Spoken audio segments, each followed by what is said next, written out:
True crime, Lockerbie bomber, the suitcase, the flight, and the case that never closed. The Pan Am 103 case explained. The suitcase, the flight, and the investigation still moving nearly 4 decades later. On the evening of December 21, 1988, Pan American World Airways Flight 103 is preparing to cross the Atlantic. The Boeing 747 has begun its journey in Frankfurt. Passengers have connected through London Heathrow, and the aircraft is now heading from London towards New York.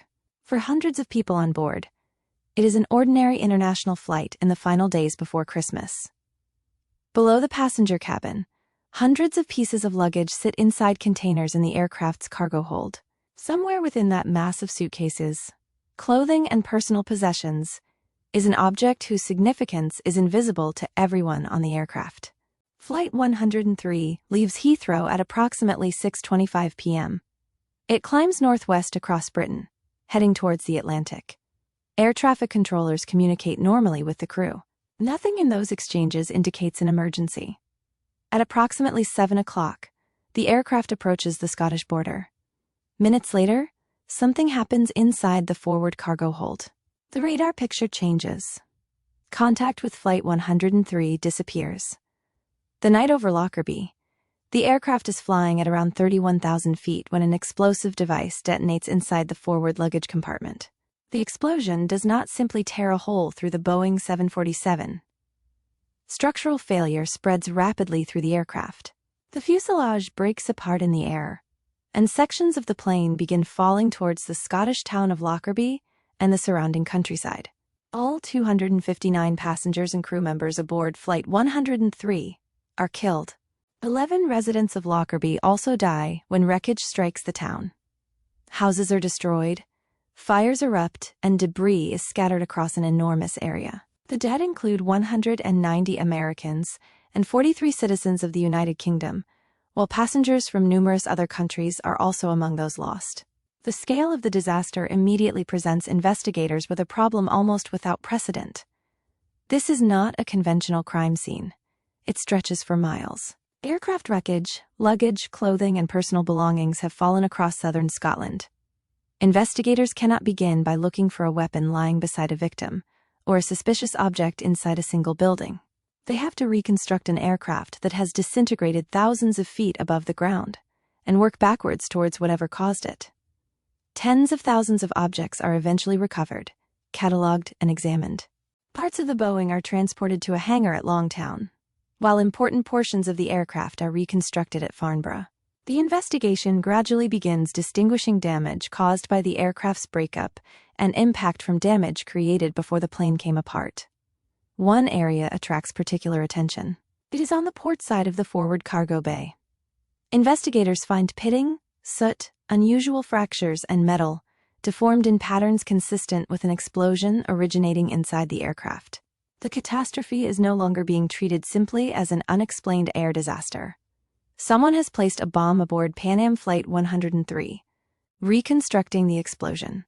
Investigators begin concentrating on luggage container AVE 4041. The physical damage suggests the explosion occurred within or immediately around this container. Forensic specialists examine fragments of metal, luggage, and clothing recovered from across the crash area. Evidence of explosive residues is detected. Court findings eventually record traces consistent with Petin and RDX, substances used in plastic explosives including Semtex. Reconstruction of the damage places the explosive device within luggage loaded into the forward cargo area. The next task is astonishingly difficult. Investigators need to identify the suitcase. Among the recovered debris are fragments from what appears to have been a brown Samsonite hardshell case.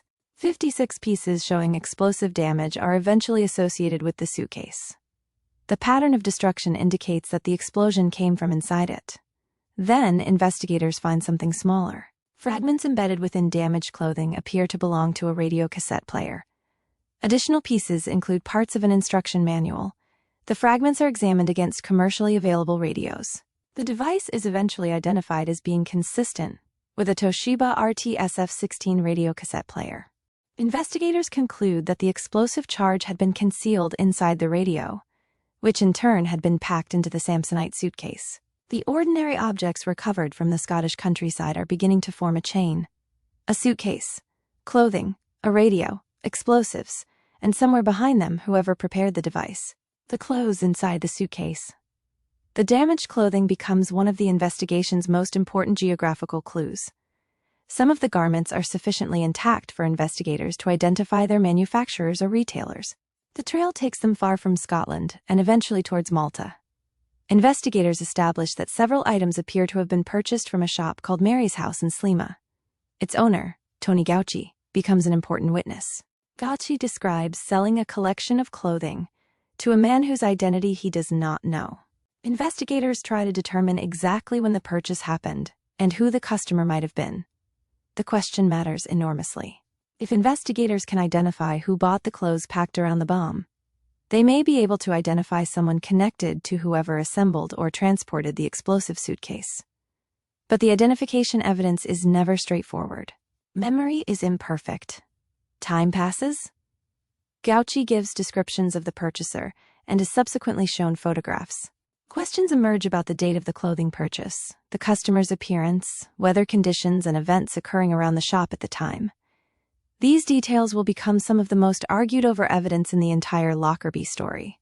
At this stage, however, investigators have something crucial. The bomb suitcase appears connected to Malta. A tiny circuit fragment. Another fragment recovered from the wreckage begins leading investigators in a different direction. Among the debris is material believed to have formed part of the timing mechanism associated with the explosive device. The investigation eventually links a circuit board fragment to a type of electronic timer manufactured by the Swiss company Mebo. Those timers become significant because investigators establish connections between Mebo equipment and Libya. A picture begins taking shape. The clothing appears connected to Malta. The timer evidence points towards equipment supplied to Libya. Investigators now start examining Libyan intelligence officers who traveled through Malta around the relevant period. Two names become increasingly important: Abdelbasseh Ali Mohamed al-Megrahi and Al-Amin Khalifa Fima. Megrahi is associated with Libyan intelligence and travels using a passport under another identity. Fima formerly works for Libyan Arab Airlines at Malta's Lucca Airport. The investigation is moving away from the wreckage fields of Scotland and towards an alleged international intelligence operation. But establishing how the bomb reached Pan Am Flight 103 remains difficult.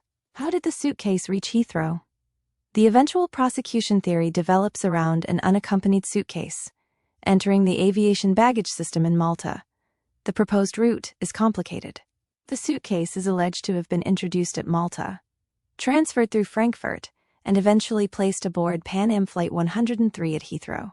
Investigators analyze baggage records, airport procedures, and the movement of passengers and luggage. Yet the Malta origin theory becomes one of the enduring areas of controversy surrounding Lockerbie. Evidence also exists of a security breach at Heathrow during the night before the bombing. Years later, an appeal court accepts that a break-in occurred, although it concludes that the incident does not materially undermine the overall circumstantial case against Megrahi. That distinction becomes central to competing interpretations of Lockerbie.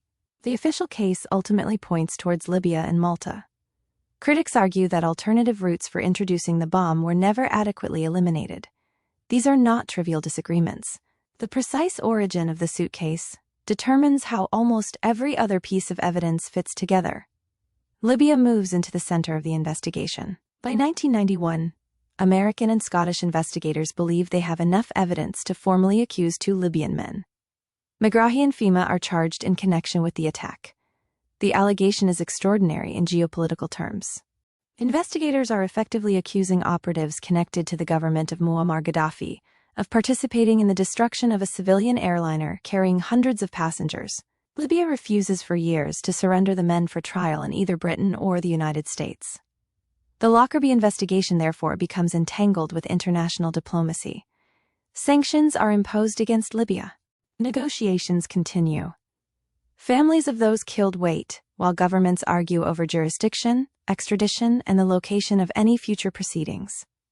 Eventually, an unusual compromise emerges. The two accused men will be tried under Scottish law, but the trial will take place at Camp East in the Netherlands. The arrangement allows the defendants to be surrendered without Libya having to send them directly to Britain or America. More than 11 years after Flight 103 disappears from the sky, the Lockerbie case finally reaches a courtroom. The trial at Camp Zeist. Proceedings begin in May 2000. There is no jury. Instead, 3 Scottish judges hear the evidence. The prosecution case is fundamentally circumstantial. There is no witness who says they watched McGrahy place a bomb aboard Flight 103. There is no surviving airport video showing the device being loaded. The case is constructed from multiple strands. The bomb is linked to a suitcase. Clothing inside that suitcase is traced to Malta. Tony Gauchi's evidence links McGrahy to the purchase of clothing resembling items recovered from the suitcase. McGrahy's movements place him in Malta around the relevant period. Timer evidence is said to connect the device to equipment supplied to Libya. The prosecution argues that these facts are not isolated coincidences, but parts of a single operation. FEMA faces a related allegation based partly on his airport access and alleged role in facilitating the luggage. The defense attacks the reliability and interpretation of the evidence. Gauchi's identification is challenged. The exact date of the clothing purchase is disputed. Questions are raised about whether the bomb suitcase necessarily originated in Malta. Alternative theories involving Palestinian militant groups and other state sponsors are explored. After months of evidence, the judges reach different conclusions about the 2 men. On January 31, 2001, FEMA is acquitted. McGrahy is convicted of murder. He becomes the only person convicted over the destruction of Pan Am Flight 103. The Scottish court concludes that the circumstantial evidence, considered collectively, is sufficient to establish his involvement beyond reasonable doubt. The judges accept significant parts of the evidence connecting McGrahy to Malta, the clothing and the conspiracy surrounding the explosive device. He receives a life sentence. But rather than closing Lockerbie, the verdict begins another argument. Why McGrahy's conviction became so controversial? The Lockerbie verdict does not produce universal agreement, including among the families of those killed. Some regard McGrahy's conviction as the culmination of an extraordinary international investigation. Others increasingly question whether the evidence justified it. Tony Gauchi's identification becomes particularly controversial. The reliability of eyewitness identification is inherently sensitive when considerable time has passed. Gauchi's descriptions of the purchaser, the photograph identification procedures, and uncertainty over the precise date of the sale are repeatedly scrutinized. The timing matters because McGrahy is known to have been in Malta on one of the dates considered relevant to the purchase. Then there is the timer fragment. Its provenance, handling, and significance generate years of argument. There is also the Heathrow break-in. If someone had gained unauthorized access to the airport before Flight 103 departed, critics argue, the assumption that the bomb necessarily began its journey in Malta becomes less secure. Alternative theories focus particularly on Iran and the Popular Front for the Liberation of Palestine General Command. The geopolitical context provides an obvious reason those theories endure. In July 1988, several months before Lockerbie, the USS Vincennes shoots down Iran Air Flight 655 over the Persian Gulf, killing all 290 people aboard. Iran condemns the incident, and speculation subsequently develops that the Lockerbie bombing could have been retaliation commissioned through a Palestinian militant organization. Investigators had examined such possibilities, particularly because West German authorities had disrupted a PFLP-GC bomb-making network before Lockerbie. But suspicion is not proof. No alternative theory has produced a court judgment overturning the finding that McGrahy was involved. That distinction is critical.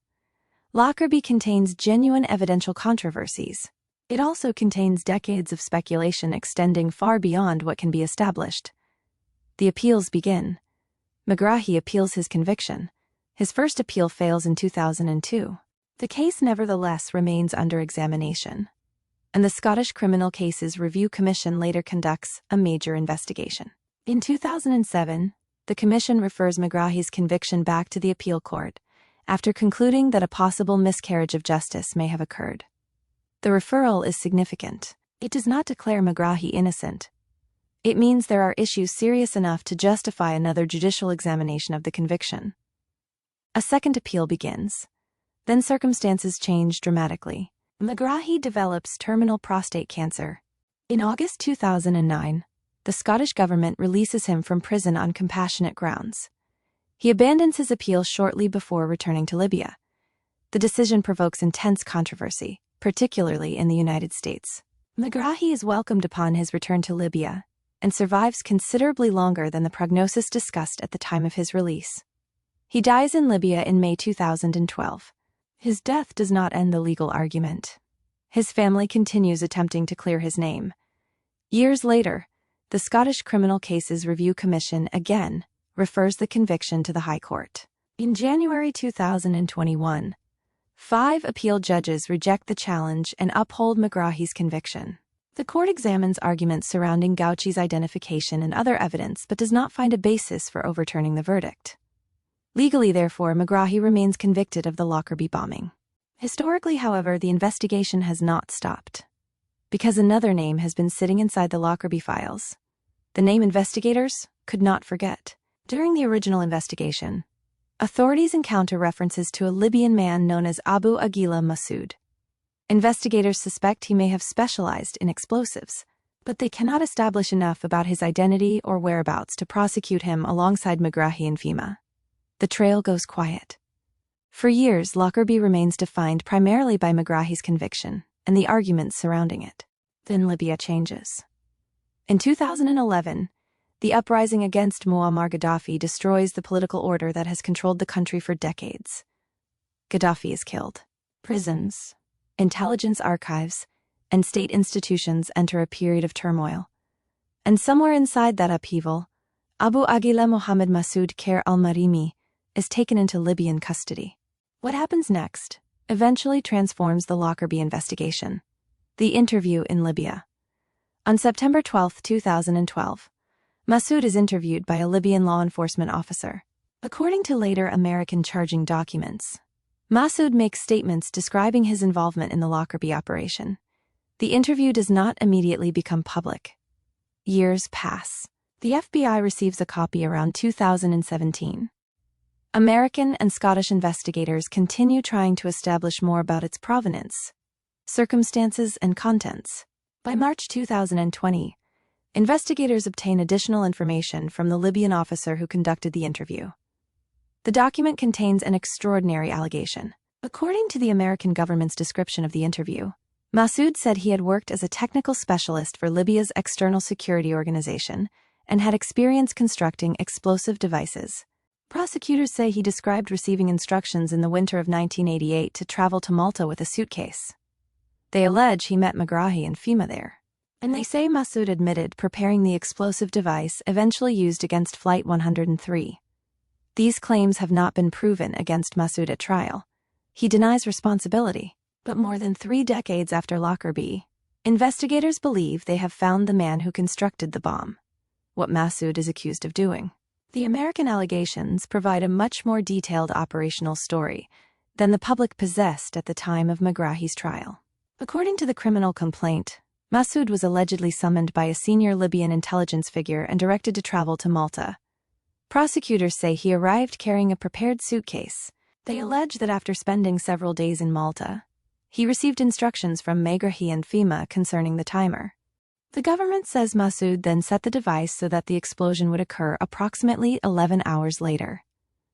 The suitcase, prosecutors allege, was a medium-sized Samsonite. On the morning of December 21st, they say Masood traveled to the airport with the others and handed the suitcase to Fima after receiving a signal. Fima allegedly placed it on a baggage conveyor. Masood then departed Malta on a flight to Tripoli. According to the prosecution theory, the explosive suitcase began traveling through the international baggage system, while the alleged bomb maker headed back towards Libya. The government further alleges that after the bombing, Gaddafi personally thanked Masood and other participants. Again, these claims form part of the prosecution case.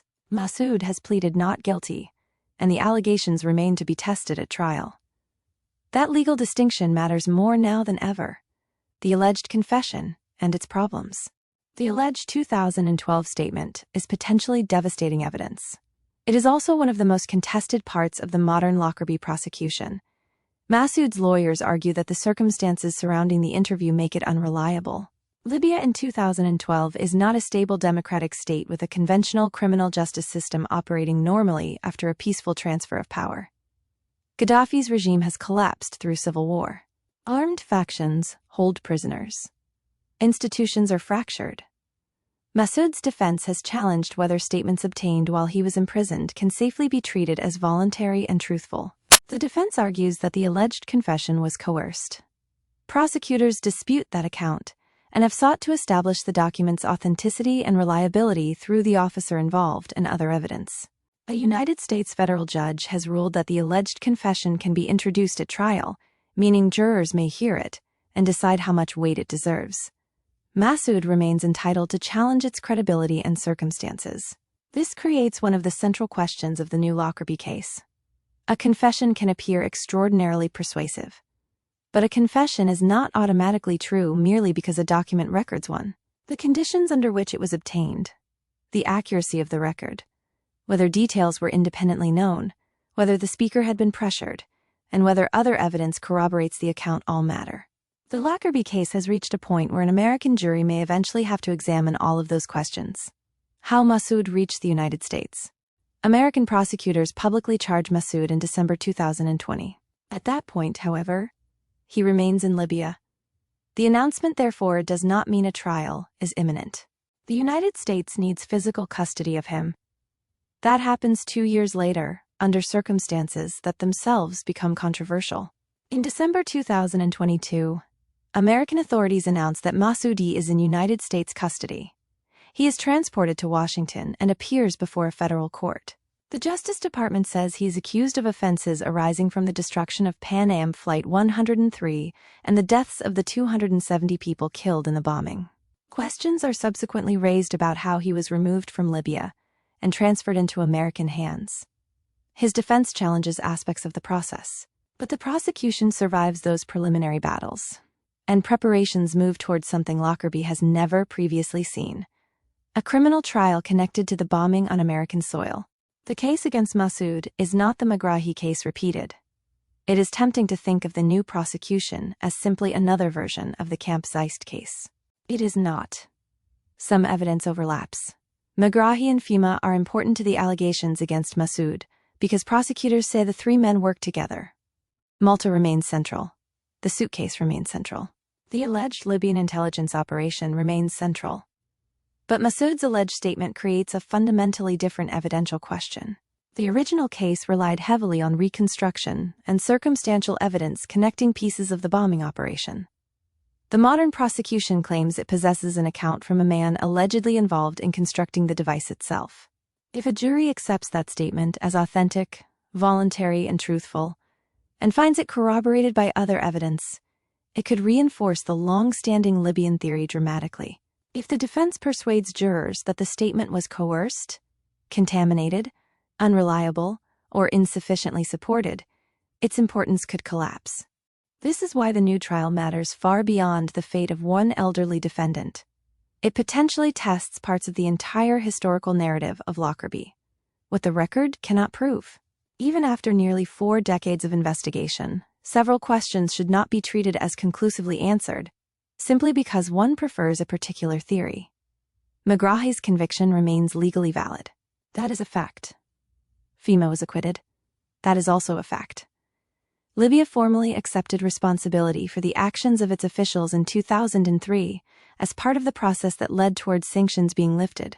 Although arguments have continued over what that political acceptance established about Gaddafi's personal knowledge or direction, Massoud has been accused by American prosecutors of constructing the bomb.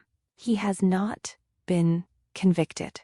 Alternative theories involving Iran, Syria-linked Palestinian militants, or an introduction of the suitcase at Heathrow remain part of the historical debate, but none has replaced the Libyan case through a definitive judicial finding. Lockerbie therefore contains different categories of certainty. Some facts are established. Some conclusions have been tested and upheld by courts. Some allegations remain awaiting trial, and some claims survive primarily as competing theories. Treating all 4 categories as interchangeable is one reason discussion of Lockerbie becomes confused so quickly. Why the case has never truly closed. Lockerbie is unusual because the investigation has outlived almost everyone who originally expected to see its conclusion. Investigators retired, witnesses aged, governments changed, Gaddafi's regime collapsed. Megrahi was convicted. released, and died. Families who lost relatives continued campaigning from radically different perspectives, some demanding further prosecutions, others arguing that the original conviction itself was unsafe. Meanwhile, evidence migrated across jurisdictions. Scottish police records, American investigative files, Libyan documents, airport evidence from continental Europe, forensic material collected from fields around Lockerbie. Every decade adds another challenge. Witness memories deteriorate. Documents need authentication. Officials who handled evidence may die.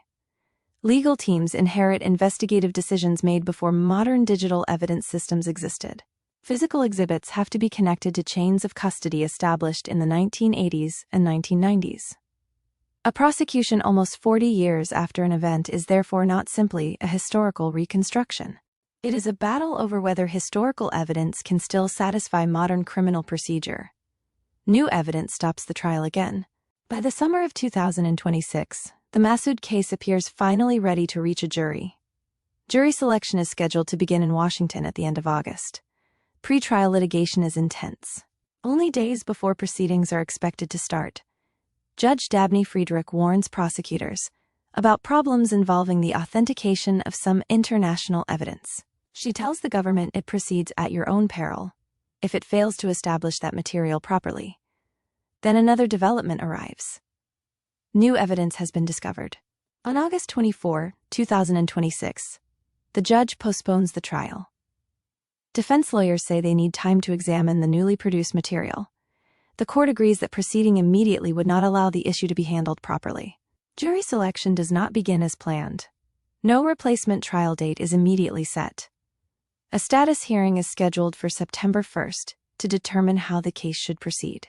Nearly 38 years after Flight 103 was destroyed, Lockerbie has produced another delay. But this one is particularly striking. The case is not being delayed because investigators have finally run out of evidence. It is being delayed because new material is still appearing. Why the new trial matters. Massoud is now in his mid-70s. If convicted, he could spend the rest of his life in prison, but the implications extend beyond punishment. The prosecution presents Massoud as the missing operational figure in a conspiracy identified decades ago. The explosive specialist who allegedly built the device, while Megrahi and FEMA assisted the operation. If prosecutors prove that account beyond reasonable doubt, the verdict could provide powerful additional judicial support for the proposition that the Lockerbie bombing was a Libyan intelligence operation. It could also answer one of the most persistent questions surrounding the attack: who physically assembled the bomb? Yet even a conviction would not automatically resolve every Lockerbie controversy. A trial of Massoud cannot retroactively erase disagreements surrounding Gauchi's identification of Megrahi. It cannot make every disputed forensic question disappear. It cannot tell the public everything Gaddafi personally knew unless reliable evidence establishes it. And it cannot guarantee that every participant in the operation has been identified. Criminal trials answer specific legal questions about specific defendants. History usually demands more: the human scale behind the evidence. The technical details of Lockerbie are so complicated that they can obscure what happened. AVE 4041. Timer fragments. Baggage reconciliation. Circuit boards. Airport transfers. Intelligence agencies. Appeal references. Those details matter because criminal responsibility depends upon them. But they exist because 270 people died. 35 Syracuse University students were among the passengers returning from study abroad. Families in the United States expected relatives home for Christmas. Families in Britain lost passengers and crew. 11 people died without ever boarding an aircraft because pieces of Flight 103 fell onto their town. Lockerbie residents suddenly found themselves surrounded by wreckage, fires, bodies, and possessions belonging to people they had never met. For investigators, every recovered fragment could be evidence. For families, many of those fragments had belonged to someone they loved. That tension has followed the case ever since. The pursuit of forensic certainty operates alongside grief that has no equivalent standard of closure. The Lockerbie bomber question. Ask the apparently simple question: who was the Lockerbie bomber? And the answer depends on exactly what is being asked. Legally, Abdelbasseh al-Megrahi remains the only person convicted of the bombing of Pan Am Flight 103. His conviction survived appeals and remains valid after the later challenge brought following his death. Al-Amin Khalifa Fhimah was tried alongside him and acquitted. American prosecutors now allege that Abu Aguila Masood was the specialist who actually constructed the explosive device. Masood denies the allegations and has not been convicted. That means calling him the Lockerbie bomber, as an established fact, would currently go beyond what a court has determined. The safest description is also the most accurate. He is the alleged Lockerbie bomb maker. Whether prosecutors can transform that allegation into a conviction is the question the postponed Washington trial is supposed to answer. The suitcase nearly 4 decades later. The Lockerbie investigation began with an almost impossible physical task. Collect what fell from the sky. Identify what belonged to the aircraft. Identify what belonged to passengers. Find the objects closest to the explosion. Reconstruct a suitcase.